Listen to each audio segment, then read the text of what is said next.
Welcome back to health series episode 5. ఈరోజు నేను మీకు హెల్తీ సూప్ చూపించబోతున్నాను. సో ఇది ఓన్లీ మనం జస్ట్ మన ఇంట్లో వాడే పప్పులతోనే చేసుకోవచ్చు. చాలా హెల్తీ సూప్ అనమాట. నైట్ టైం డిన్నర్కి ప్రిపేర్ చేయొచ్చు వెయిట్ లాస్ వాళ్ళకి, అలాగే పిల్లలకి కూడా చాలా మంచిది. దీనికి కావాల్సిన ఇంగ్రీడియంట్స్ అన్నీ నేను కామెంట్ సెక్షన్ అలాగే డిస్క్రిప్షన్లో ఇచ్చేస్తున్నాను, ఒకసారి చూసేయండి. ఎర్ర కందిపప్పు, మామూలు కందిపప్పు, అలాగే పెసరపప్పు, ఈ మూడు అనమాట.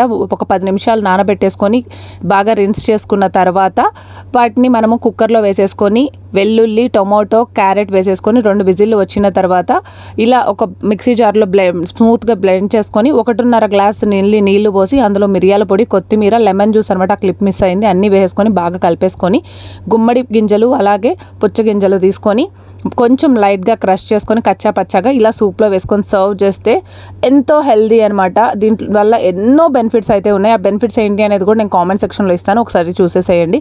హెల్దీ ప్రోటీన్ రిచ్ సూప్ని మీరు కూడా ట్రై చేసి ఎలా వచ్చిందో కామెంట్ చేయండి.